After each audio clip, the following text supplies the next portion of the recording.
Bonjour à tous, vous en avez marre de ces médias qui présélectionnent pour vous les idées politiques admissibles? Eh bien, je vais vous révéler le seul moyen légal pour casser les portes de la prison audiovisuelle.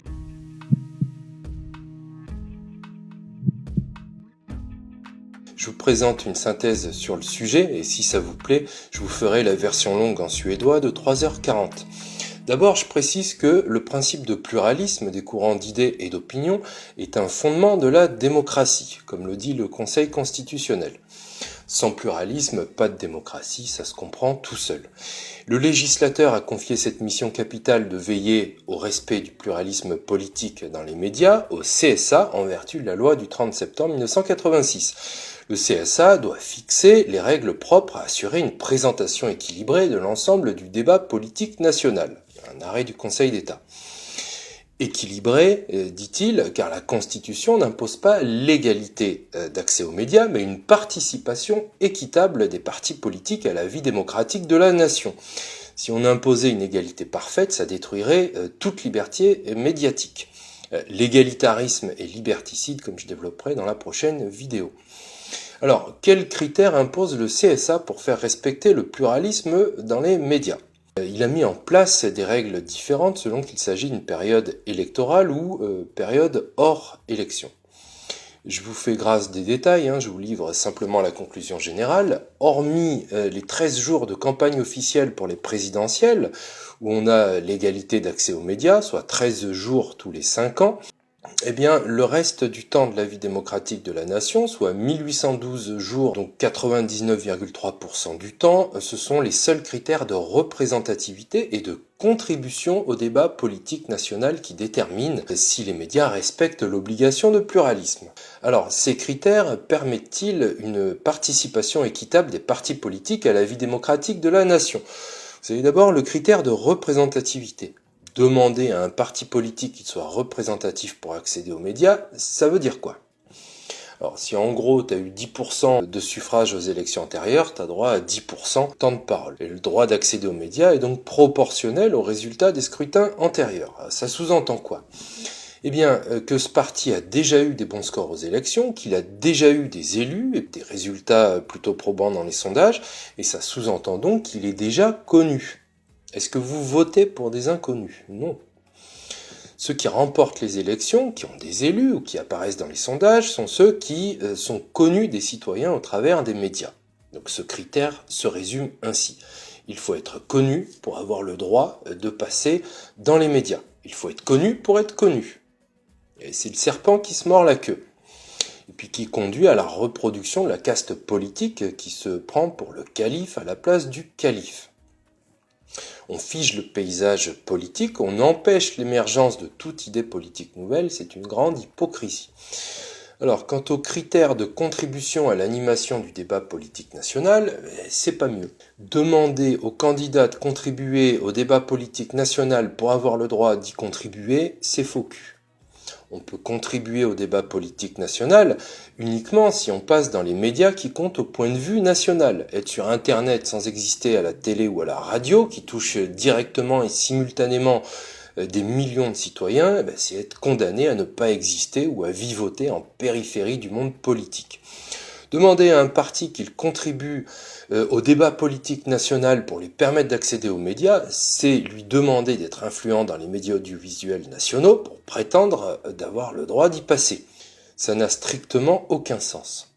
Et c'est pervers, et en plus, en même temps, si vous n'avez jamais participé à la moindre élection, si vous n'avez aucun élu, si vous avez un parti tout neuf avec des gens qui sont adhérents sans le savoir parce qu'ils ont juste cliqué, bref, si vous n'avez rien, vous pouvez tout de même devenir président. Eh bien oui, au nom de la liberté médiatique, qui surclasse le pluralisme, d'après le législateur, si vos copains milliardaires qui détiennent les médias et les instituts de sondage ont envie de vous propulser au sommet, pas de problème, paiement par chèque accepté ou par renvoi d'ascenseur.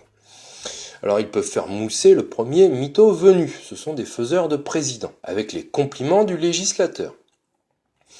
Vous avez bien compris, c'est une grande mascarade. Le minimum démocratique, c'est ici, pas moins. Et le CSA et le législateur, c'est tout là-bas. Et en dessous, c'est le noyau terrestre. Je rappelle que le CSA, s'il a un large pouvoir discrétionnaire, il n'a pas un pouvoir arbitraire. Il n'a pas le droit de faire de la merde. Ces décisions sont des actes administratifs qui doivent respecter la Constitution. Et même bien plus.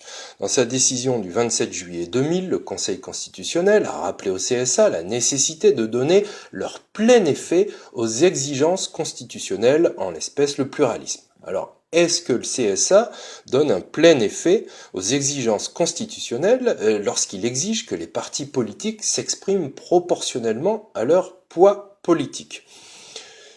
Le CSA pense en fait que le but du pluralisme, c'est de garantir que les partis politiques puissent s'exprimer librement. Non, ça c'est le moyen.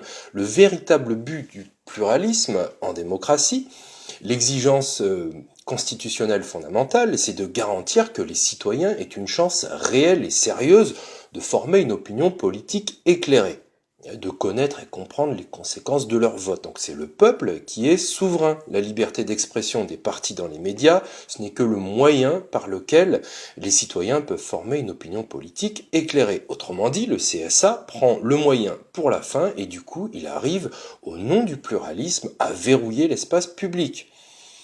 Le président du CSA est payé 16 000 € par mois pour pondre ça. Alors, quels sont les vrais critères du respect du pluralisme qui permettraient de donner un plein effet aux exigences constitutionnelles ? Pour garantir que les citoyens puissent connaître et comprendre les offres politiques, il faut qu'ils connaissent tous les candidats et comprennent leur programme. Le véritable caractère équitable qui permet de faire respecter le pluralisme, ce n'est pas le critère de représentativité ou de contribution, c'est le critère de notoriété. Il est évident qu'il faut un forfait médiatique pour que les 47 millions de citoyens qui votent aient au moins une chance réelle et sérieuse de connaître et comprendre l'offre politique. Si on va de ce côté-là, il y a d'abord un problème. La Constitution et le législateur ont oublié de définir ce qu'est un parti politique. Il y a simplement une définition comptable posée par les juges. Et ça pose beaucoup de problèmes juridiques. Or, il y a quand même plus de 500 partis politiques, mais la quasi-totalité ne se présente jamais aux élections. En fait, il y en a beaucoup, ce sont des partis satellites qui ne servent qu'à financer les grands partis, et ça se passe comme ça, ou qui ont des programmes très limités à vocation infranationale, ou encore aucun activisme politique du tout. Il faut donc définir pour distinguer. Il faut définir les partis politiques, distinguer au sein des partis politiques entre ceux qui ont une vocation à une notoriété nationale, et puis ce qu'on peut appeler les micro-partis. Les critères de distinction qui sont indispensables pour ce faire, j'en vois 3. Manifester une volonté réelle et sérieuse de concourir aux suffrages nationaux. C'est une exigence constitutionnelle posée par l'article 4. Avoir un programme politique qui respecte également l'article 4 de la Constitution, c'est-à-dire les principes de la souveraineté et de la démocratie. Au passage, la quasi-totalité des partis devrait être dissous. Et puis avoir un activisme politique significatif. Ce sont des idées qu'ont développé un rapporteur dans une loi de 2016. Je préciserai ultérieurement. Il faut mettre ensuite en place un forfait médiatique plancher, c'est-à-dire pour tous les partis politiques qui ont une vocation à avoir une notoriété nationale. Précisément, il faut mettre à la charge des éditeurs de programmes nationaux, publics ou privés indifféremment, cette obligation de garantir aux partis politiques ayant vocation à une notoriété nationale un certain nombre de passages médiatiques, assurant en fonction de la part de marché respective de chacun de ces éditeurs de programmes que les partis et candidats puissent être connus et leurs idées comprises. Étant précisé que l'audience cumulée entre les différents éditeurs de programmes concernés doit permettre une notoriété nationale minimale sur la durée considérée, par exemple mensuelle, constituant ainsi un forfait de passage médiatique. Et je précise que le CSA sait très bien calculer ces éléments-là. Ce n'est qu'ensuite que les critères dégagés par le CSA peuvent prendre place sans dénaturer le pluralisme en accord avec l'exigence constitutionnelle de participation équitable. Alors comment casser les décisions du CSA ?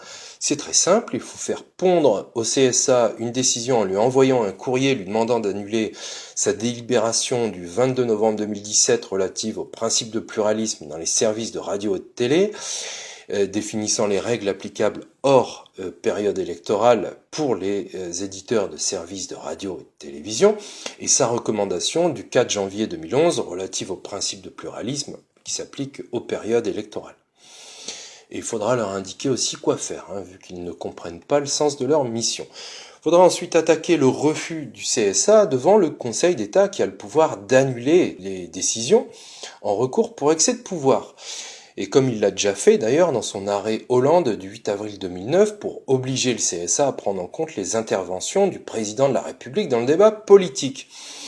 Alors pendant une période électorale, on peut saisir également le Conseil d'État en référé liberté. Le Code de justice administrative impose néanmoins comme condition une urgence et puis une atteinte grave et manifestement illégale à une liberté fondamentale. Les conditions sont remplies, toutefois, le Conseil d'État ne contrôle le respect de ce pluralisme qu'à la fin du match, à la fin des périodes. Donc ça n'a pas de sens. Donc il vaut mieux passer par le recours pour excès de pouvoir, et pour faire cette procédure, il faut un intérêt à agir. Les partis politiques, eux, en ont un d'intérêt à agir. Alors si vous en connaissez un qui accepte de se lancer, faites-moi signe. Après, personnellement et en connaissance de cause, je sais qu'aucun parti ne veut réellement remettre en cause ce système. Bizarrement, ils préfèrent quémander quelques miettes. Alors j'aimerais beaucoup me tromper. Faites-moi me démentir. Sinon, les associations des citoyens, dont ça rentre directement dans l'objet social, doivent aussi avoir un intérêt à agir. Et c'est capital d'entamer cette démarche. Le Conseil d'État donnera raison à ces arguments, j'en suis sûr, sauf à ceux sabordés. Et si pour une raison obscure, difficilement par lui explicable, le Conseil d'État n'hésite pas à se trancher les veines juridiques, la porte de la Cour européenne des droits de l'homme est grande ouverte et cette Cour est très réceptive à ce genre de liberté. Et ça fera au moins une bonne publicité au minimum. Et si personne ne bouge, je lancerai l'affaire quand je pourrai. Merci pour votre écoute et à bientôt.